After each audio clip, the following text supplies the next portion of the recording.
Hey, I'm David Dowdy with Action Coach Lake Norman. I own a local business training and coaching organization here around the lake, and I am excited to have Josh Mangum on with us today on the Business Spotlight series. And Josh owns Wit Group in the Charlotte area. And Josh, man, thanks for joining us today. Why don't you tell us a little bit about yourself and about Wit Group? Oh, sure. Thanks for having me. So WIT Group is a performance-based digital agency. We're based out of Charlotte and we have offices in Columbia, South Carolina. Um, I founded the company back in 2011 as a personal consultancy. We launched in 2019 as a full service agency. Um, so we're very unique in the fact that we work on commission to manage ad accounts, lead generation, and driving sales through online advertising. And not a lot of agencies do that. So we're a little bit unique. We stand out a little bit from the crowd, hopefully for that. I got you. Well, fantastic. So you've been around for a little bit, a few years. It started around COVID. So exciting time to launch into Agree. this iteration of your business. There you go. That was a pretty crazy year to start a business. And Yeah. then, just because of the way things happened, we ended up with a much different talent market than we have today. So we had a lot of marketers that were out of work, and we needed the help, and we scaled up very quickly. The headcount was higher than it even is now at one point. So it's been, I was telling you earlier, we've scaled out a couple times, and um, Mhm. I've scaled this iteration, this latest kind of WIT Group 2.0 that got started about 2 years ago. We've scaled in a much different way than we did even back then. So it's in just 4 years, just the difference in what we did back then versus what we're doing now is pretty incredible. Interesting. I'm sure some of that will come out Yeah. in some questions I'm going to be asking you and we'll be chatting about. But so if you had to start all over again, back from square one. I mean, what might you do different now, aside from not starting in the middle of a pandemic? Right. Yeah. Timing. We just finished a rebranding, and we've kind of gone through a couple iterations over the years, but we really sat down and thought through from the colors to the logo itself, the emblem, to the messaging, to our tagline, and really just kind of brought it all together and put the time into it. We're in the process of redoing our website, but I think we made the mistake that a lot of small business owners make, and we did things that were just good enough to get us by.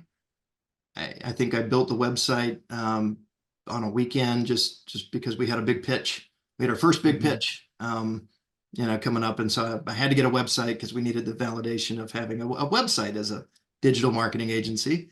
And Makes we sense. limped along with that basic website theme for 3 years, um, and had a lot of opportunity with the way that the website was designed and looked and the user experience. And if you've ever heard the expression, the cobbler's daughter has the worst shoes in town, Yep. Yep. we were a digital agency with one of the worst websites and online visibility in town. And, we did a lot of great work for our clients, but we still are kind of catching up in this area. Uh, Not great at promoting ourselves, and we weren't really putting the time into it. So you asked me what I would do differently. I would make sure that I put so much effort into the brand, into developing processes and documenting those processes. I had so many ideas up here, and we had some key players on the team when we first started that had all that knowledge. But if they leave, or if you have to make adjustments, it's really difficult to scale if you don't have everything documented and all your processes kind of baked out.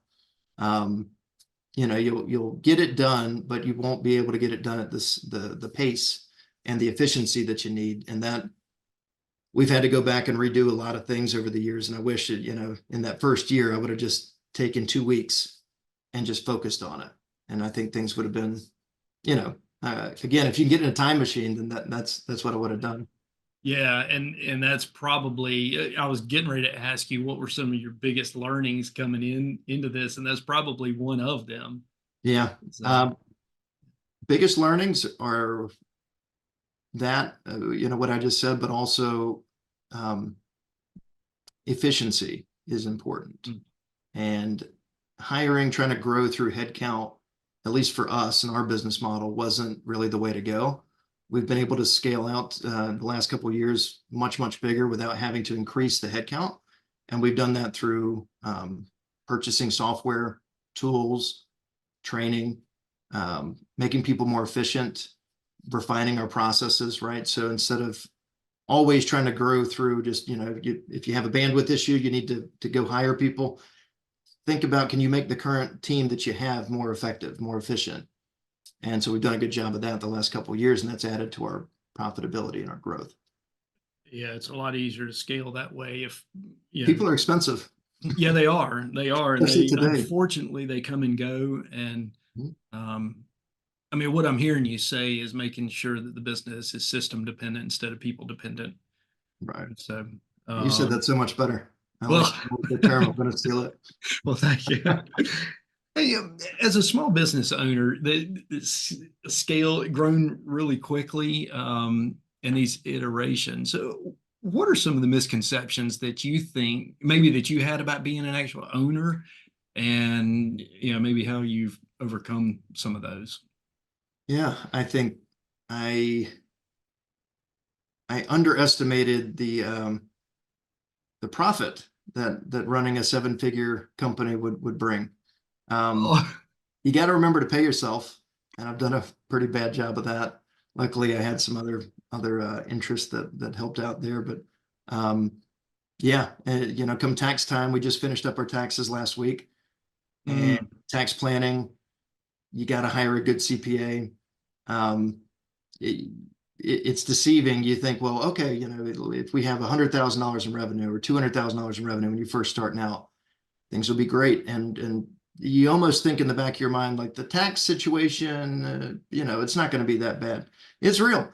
It's real. Those are real dollars. So I think you got to really do a lot of tax planning, work mm, with somebody that can kind of guide you through that process. A couple years ago, based on our revenue and based on the way we were set up, it made more sense for us to reorganize as an S corp mhm. versus a single member LLC at the time. Okay. And that probably this year, well, I won't say probably. I will say that this year that made a big impact. But knowing kind of how to structure things in a way that can keep your tax burden down to what is accurate and ethical and appropriate, but keep it as low as possible. There's a lot of tax dollars going out every day, so every month. Well, we do want to keep as much as we can, right? Yes. That's the idea. So over the course of the few 4 years, 5 years now that you've been Mhm. maybe going into your fifth year, where does the growth come from? Uh, Surely it's not just dumb luck, but what are you doing what would you attribute your growth to? Yeah, I think we got the positioning right from the get-go. The performance-based, commission-based approach, there's more and more demand every day for it. Hmm. We had spotted a problem in the industry, which was a lack of accountability to the results. There was a lot of big talk. Sometimes the action was there, sometimes the results were there, sometimes they weren't. But regardless, the agency was compensated the same. And in sharing a little bit of that accountability and taking on a little bit of that risk, we've been able to work with a lot of clients that we normally, at our size and our maturation, a couple years into doing business, we're working with Fortune 100s that we would not have gotten that shot if it wasn't for the approach. So the positioning was very good. Um, and yeah. Right. Yeah, well, And it I kind of, certainly helps if you know your can you repeat the lane. question? I kind of lost the train of thought No, there. no, it was what do you attribute your growth to? And it Oh, essentially is clarity on yeah, where you fit in the marketplace, in yeah. the lane that you're focused on. The other portion of that is actually delivering those results. Mm, Our retention rate's very good. So we've learned that it's a lot easier to work with the same clients. And if you want to grow your business, grow those accounts, make it worth, your clients' time and resources, to increase those retainers or to pay you higher commissions or whatever it might be. But every time that you take on a new client, a new customer, you got to get to know that customer. You got to get to know that client. You have to onboard them. Inevitably, the effort's a little bit front loaded. And so you can't just try to sell, bring on bad partners and see churn. If you're seeing churn in a service-based business, you need to really look at who you're bringing on board as a new client, because right, the efficiency gain of growing out your current accounts and not just taking on mass volumes of new clients is important. So that might be a little bit unique to my industry, but I think that's another reason for our growth. We probably add 3 or 4 accounts each month. That's it. And we're looking at partnering with companies that are better partners than, 4 years ago when we started. We were kind of taking anybody that came our way, and we needed to at the time. Right. But we're just being a little bit more selective now, and that's leading to better retention, better efficiency, better profits. Awesome. Awesome. And that's right. So any business owner that's out there understands that there are only 24 hours in the day, and sometimes that's just not enough. How are you working out this work-life balance, a personal life and the work demands as well? Or are you? I'm not going to say I'm perfect in this area, but something we're trying to do at the company. We have offices. We're a hybrid model. So we have offices in Columbia and Charlotte, and we go into the offices a couple days a week. The team in Columbia goes in a lot more often than the team in Charlotte. That's my senior leadership teams in Charlotte, and they don't need to go in as often. But because of that, we're pretty much always remote, and not every business is going to have this luxury. But because of that, we tell the team, if you need to go run errands, if you have a recital to get to, if you have a kid's baseball game to get to, great, plan it.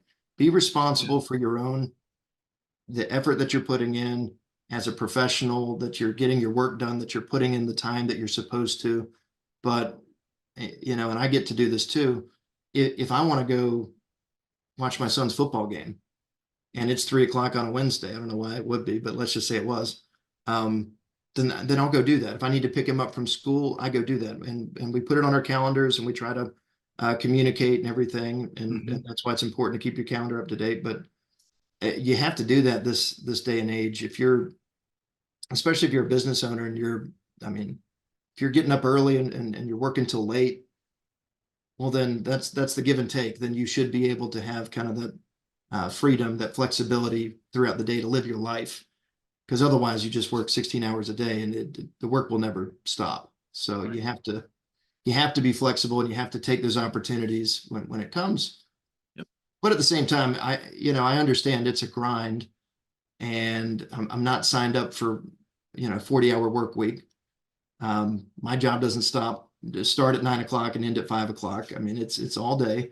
It's advertising. Things happen. Clients have issues. Clients need help with things on a Saturday. Not quite as often as the Tuesday, but sometimes it happens. But I think that's the key, is that the work-life integration, and just not trying to be so compartmentalized. The work-life balance sometimes throws people, where they think that they've got to have this is my time for work and this is my time for life. Well, life happens and stuff at work happens, and you gotta kind of roll with the punches there. And it sounds like that applies to your team members and employees as well. So it takes a unique type of employee that is going to kind of buy into that and respect the whole operation. And so what are some of those things, as you look at employees and are interviewing and onboarding, or working to retain? Are there a few characteristics that you're actually really looking for, or how do you go about that to get the ideal team member? Absolutely, and that's changed over the years too. And we learned the hard way. You have to look for folks that are self-motivated, that take pride in the work that they produce. One of our core values is pride, and a lot of people hear that and they think that means prideful. And that's not what we mean. But we mean taking great pride in your knowledge, your ability, the work that you produce, the results that you drive for the clients. So we're looking for people that have that mindset, because we are a commission-based agency. And so the better work that they do, it directly benefits our company. It also directly benefits their paycheck. But I think that we've learned to look for those cues, and because we're remote, we're looking for folks that are a little bit further in their career than maybe we would have a couple years ago. We don't have a great big team, and so we don't have a great training program where we can run them through a 3-week onboarding and train them in every facet of their job. And we don't have a manual yet. We're working on it. But we don't have those programs that like a larger company would probably have. And so we've learned that we can't take somebody from scratch and teach them this industry and teach them all the advanced techniques that we need to drive the results we're driving. So we've actually been hiring folks at a higher caliber with a lot more experience, and consequently they're a lot more expensive, but Right. they're worth it for us. And so weirdly, I would say that if you have a small business, don't be afraid to go after, top talent. Just know that you're going to have to pay for it. You're going to have to compensate them fairly, whether that be through their salary, bonuses, benefits. We have great benefits for a company our size. I wish I'd have done that a couple years earlier. We got health insurance last year.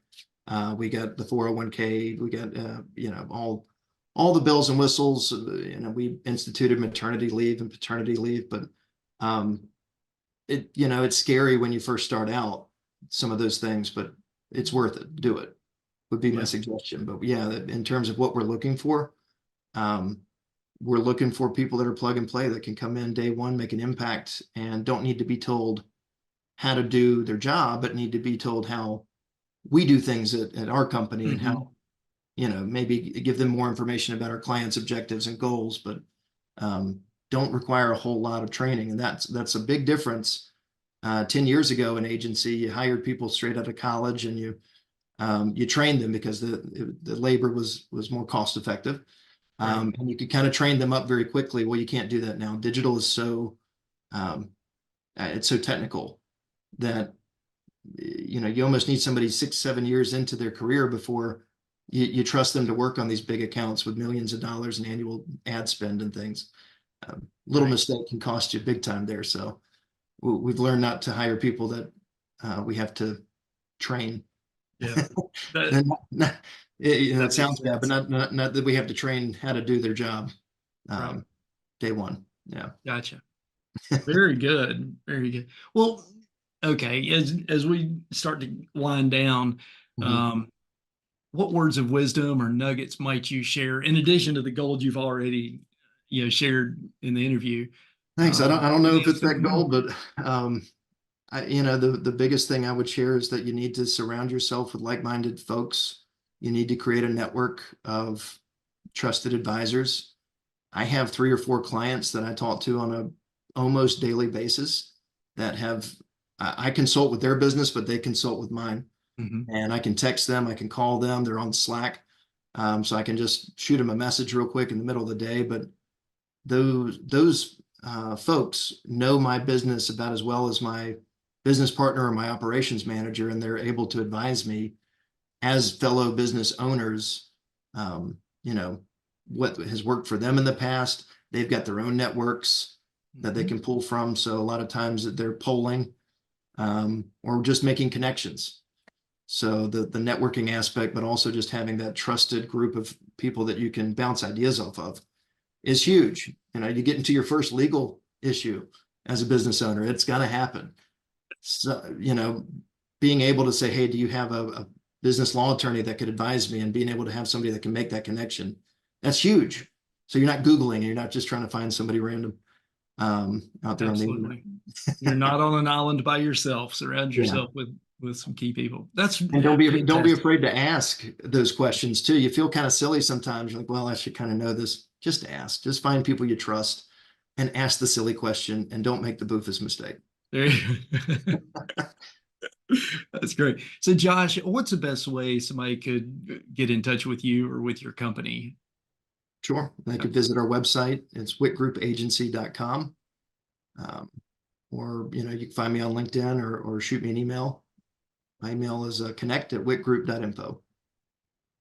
Fantastic. So Josh Mangum at Whit Group. in Columbia and here in Charlotte. So thanks again for being on the Business Spotlight series. Thanks I for having me. appreciate your time, Yeah, and thanks for sharing all your wisdom with us. you're welcome. Thank you. Thanks for having me on. Absolutely.